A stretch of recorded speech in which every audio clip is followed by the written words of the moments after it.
Chapter 4 है तमिलनाडु की text book का, क्लास 11th की। इसका नाम है जैनिज्म एंड बुद्धिज़्म। इस चैप्टर को पढ़ने का ऑब्जेक्टिव है हमारा, सबसे पहले हम जानेंगे कॉज क्या था बुद्धिज़्म और जैनिज्म के राइज का, मतलब बुद्ध धर्म और जैन धर्म कैसे राइज हुआ। उसके बाद अर्ली लाइफ महावीर जी की पढ़ेंगे और उनकी टीचिंग्स पढ़ेंगे। उसके बाद बुद्धा की अर्ली लाइफ पढ़ेंगे और उनकी टीचिंग्स पढ़ेंगे। और फिर स्प्रेड कैसे हुआ बुद्धिज़्म का। फिर 5th नंबर पे हम लोग पढ़ेंगे डिक्लाइन कैसे हुआ इंडिया में बुद्धिज़्म का। 6th सेंचुरी को एक ऐसी सेंचुरी माना जाता है जिसमें कई सारे थिंकर्स जन्म लिए। जैसे बुद्धा थे, इंडिया में बुद्धा थे, महावीर थे, हेराक्लिटस थे, जोरोस्टर यानी पारसी धर्म के जो गॉड हैं। उसके अलावा कन्फ्यूशियस जो थे, जिनने कन्फ्यूशियस धर्म को बनाया था। लाओसे यानी ताओइज्म, चाइना का जो ताओइज्म धर्म है उसको बनाने वाले थे। ये इन सभी लोगों ने अपनी अपनी टीचिंग दी 6th सेंचुरी के आसपास। और इंडिया की अगर बात करिए तो इंडिया इस टाइम तक रिपब्लिकन इंस्टीट्यूशन था। रिपब्लिकन इंस्टीट्यूशन का मतलब है गणराज्य था, मतलब कि हेरिडेटरी वाला सिस्टम थोड़ा कम था तब तक। इसके कारण क्या हुआ, बुद्धिज्म और जैनिज्म जैसे जैसे बढ़े तो हेट्रोडॉक्स सोसाइटी बनी, मतलब कि भिन्न धर्म को मानने वाली सोसाइटी बनी। जबकि पहले कैसी थी, पहले रूढ़िवादी थी, परंपरागत वाले लोग थे जो ऑर्थोडॉक्स टाइप के। और पहले के टाइम पे रिचुअल्स वगैरह को ज़्यादा महत्व दिया जाता था, जो प्रथाएं वगैरह थी।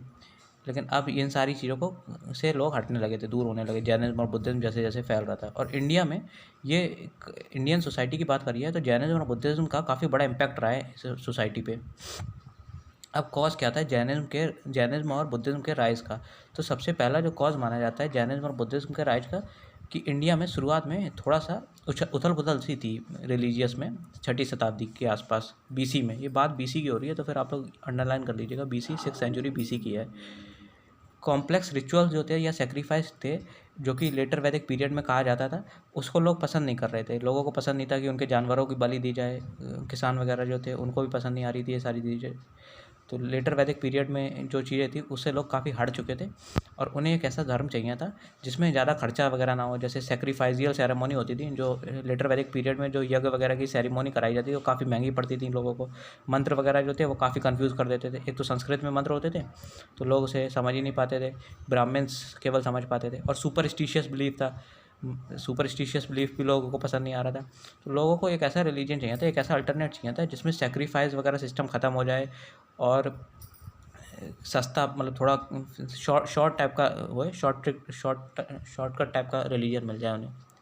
इसके अलावा जो उपनिषद की टीचिंग्स थी, उपनिषद हम लोगों ने लास्ट चैप्टर में पढ़ा था, उसमें अल्टरनेटिव सिस्टम बताने लगे थे सेक्रीफाइस का, मतलब सेक्रीफाइस ना करने के बजाय कुछ और बताने लगे थे। तो उसके कारण भी लोगों को एक क्रेडिबिलिटी ख़त्म हो गई रिलीजन के प्रति।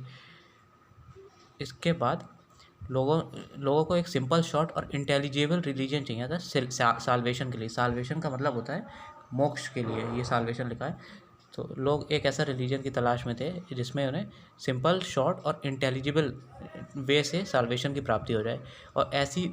और एक ऐसा रिलीजन चाहिए था जिसमें लैंग्वेज जो वो ऐसी हो जिसे वो लोग समझ सकें, पढ़ सकें। जैसे वैदिक कल्चर की जो लैंग्वेज थी काफ़ी टफ हो रही थी, लेकिन इन्हें जब बुद्धिज़्म की बात करें या फिर जैनिज्म की बात करें तो उन्हें लोकल लैंग्वेजेस में टीचिंग्स दी थी, तो फिर वो काफ़ी ईजी पड़ी लोगों के लिए। इसके अलावा रिलीजियस फैक्टर तो थे ही, सोशल और इकोनॉमिक फैक्टर्स भी थे। जैसे कि जो क्षत्रिय क्लास था वो चाहता था कि वो चूँकि रक्षा करता है पूरे राज्य की, तो उनको एक स्पेशल प्रिविलेज मिले, स्पेशल उनका ओहदा हो, उनका स्टेटस अच्छा हो। लेकिन ब्राह्मण्स कहते थे नहीं, सबसे बड़े तो हम ही हैं। इसके अलावा जो वैश्यास थे, वो वैश्यास भी कह रहे थे कि उनकी जैसे जैसे इकोनॉमिक कंडीशन अच्छी होती आ रही थी, वो भी चाहते थे कि उनका भी सोशल स्टेटस अच्छा हो जाए, उनको भी एक रिस्पेक्ट की नज़रों से देखा जाए जैसे ब्राह्मण्स को भी देखा जा रहा है। लेकिन ब्राह्मण्स ने ऐसा होने नहीं दिया। इसके कारण जो मर्चेंट क्लास था यानी वैश्यास जो थे ज़्यादातर, उनने बुद्धिज़्म और जैनिज्म को एक्सेप्ट किया या सपोर्ट किया। अब जैनिज्म की लाइफ ऑफ वर्धमान महावीर का जन्म 539 BC से 467 BC के 467 BC में उनकी डेथ हुई और 539 BC में उनका जन्म हुआ था। वर्धमान महावीर जो थे 24th तीर्थंकराज थे। तीर्थंकराज क्या होते हैं, तो जैनिज्म में 24 तीर्थंकराज टोटल हैं, जिसमें पहले थे ऋषभ देव जी, फर्स्ट जो थे वो ऋषभ देव जी थे, और 23वें थे पार्श्वनाथ, और 24th थे वर्धमान महावीर जी।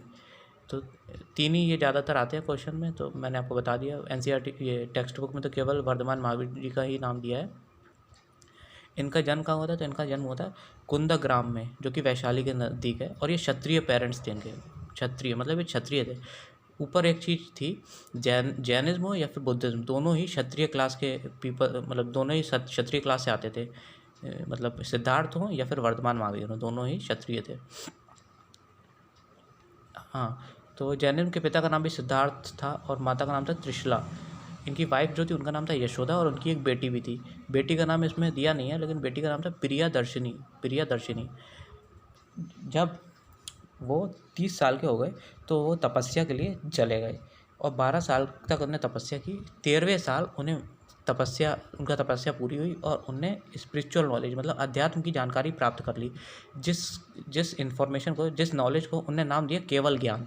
केवल ज्ञान किसे कहा जाता है? तो स्पिरिचुअल नॉलेज को कहा जाता है। जैन धर्म में स्पिरिचुअल नॉलेज को केवल ज्ञान माना जाता है। इसके बाद महावीर जो थे, महावीर को जिना के नाम से जाना जाने लगा या फिर महावीरा के नाम से जाना जाने लगा। वर्धमान को महावीर या फिर जिना के नाम से जाना जाने लगा। और इनका जो फॉलोवर्स थे उनको जैन्स कहा जाता था, जैन्स। और इनके रिलीजन को जैनिज्म नाम मिला। इनने 30 साल तक, जब तक ये इनकी डेथ नहीं हुई, 72 साल की उम्र में इनकी डेथ हुई है पावा नाम की जगह में। तो जब तक इनकी डेथ नहीं हुई तब तक इनने अपने सिद्धांत दिए और लोगों को रिलीजन से जोड़ा। अब टीचिंग्स क्या थी महावीर की? तो महावीर की जो टीचिंग्स थी वो त्रिरत्न थी, और उसको त्रिरत्न कहा जाता है। पहला है त्रिरत्न, मतलब कि 3 रत्न यानी 3 जेम्स टाइप की चीज़ बताई गई है।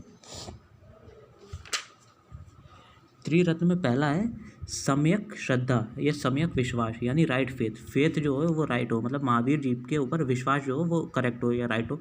दूसरा है सम्यक ज्ञान यानी कि राइट नॉलेज।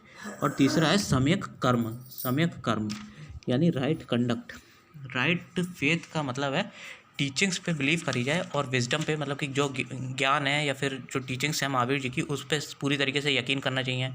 राइट नॉलेज का मतलब ये है कि एक थ्योरी उनने दी थी महावीर जी ने कि कोई भी गॉड नहीं है और वर्ल्ड जो है वो बिना क्रिएटर के चल रहा है, लेकिन सभी ऑब्जेक्ट के पास एक आत्मा है।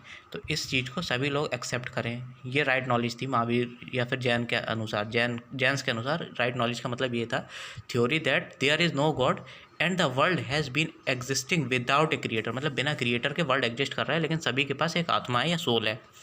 राइट कंडक्ट का मतलब था 5 ग्रेट वॉज, मतलब राइट कंडक्ट में ये 5 काम करने के लिए बोला गया था। 5 ग्रेट वॉज यानी 5 महाव्रत बोले जाते हैं, 5 महाव्रत यानी 5 ग्रेट वॉज।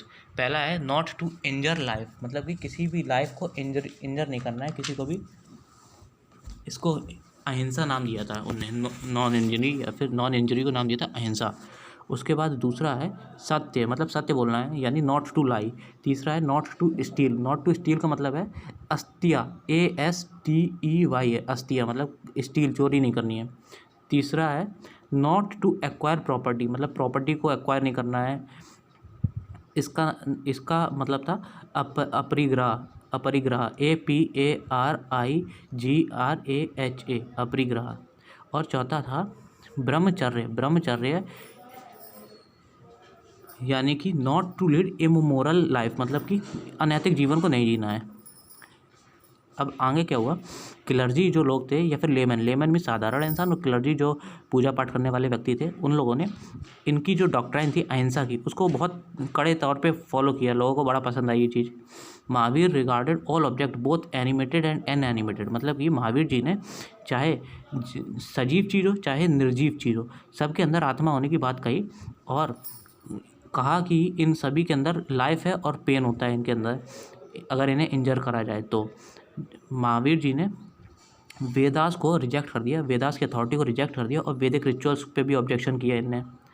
साथ ही महावीर जी जो थे उन्हें एथिकल कोड, नैतिक कानून बताए जीवन के कि क्या क्या करना चाहिए, उन्हें पवित्र माना।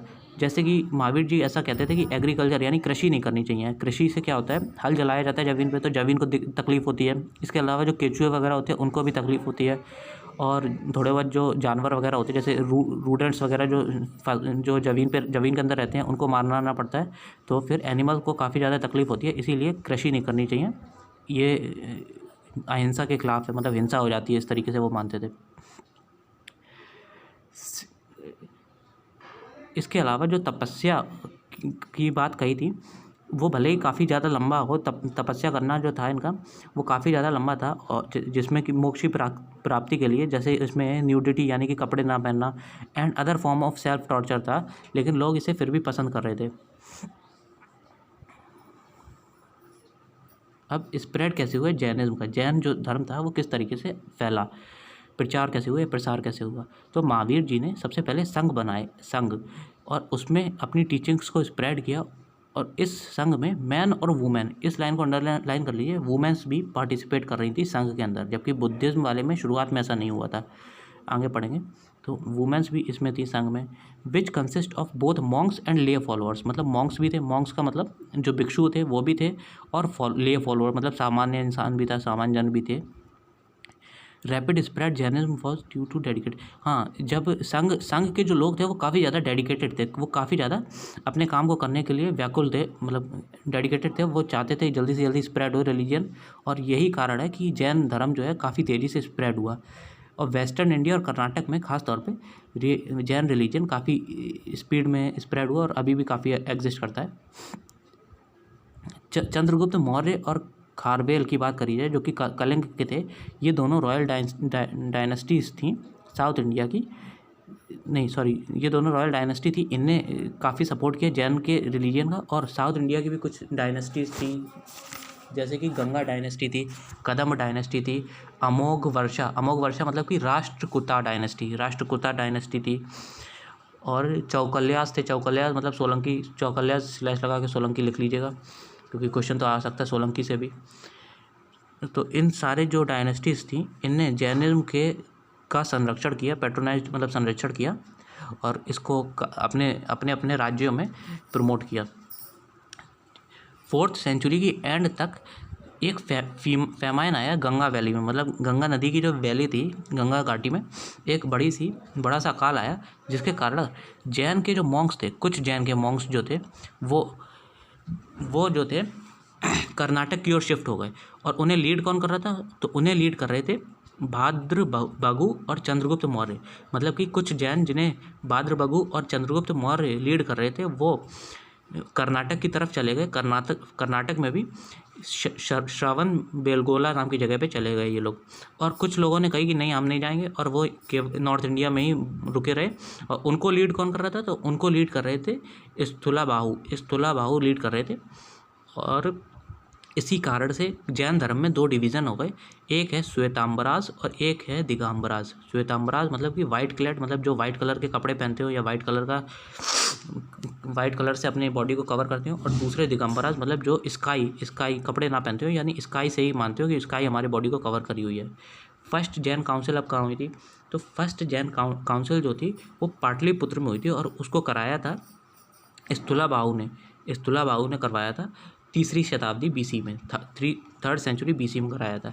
दूसरी जो सेकंड जैन काउंसिल थी वो वल्लभी में हुई थी 5th सेंचुरी AD में।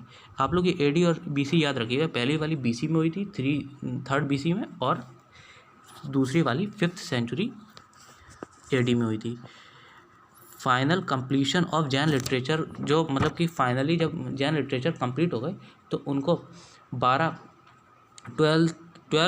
अंगाज कहा जाता है, और ये इसी काउंसिल्स में कंप्लीट करे गए थे। ये सारे जो फर्स्ट और सेकंड काउंसिल्स हुई थी उसी में मिला के सारे कंप्लीट करे गए थे, और 12 अंगाज हैं। इसके अलावा और एडिशनल इन्फॉर्मेशन के लिए 12 उप अंगाज भी हैं इनके, 10 परिक्रानाज हैं, 6 छेदास सूत्रास हैं, और 4 मूला सूत्रास हैं, और 2 सूत्र ग्रंथाज हैं। तो इस तरीके से 6 चीज़ें हैं इनकी।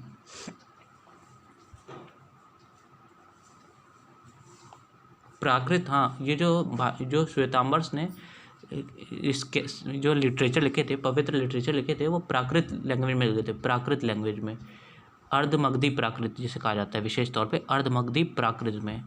और इसको इसी तरीके से क्लासिफाइड करा गया है अंगाज, उपअंगाज, परिकरणाज, छेदा सूत्राज, मूल सूत्राज और सूत्र ग्रंथाज।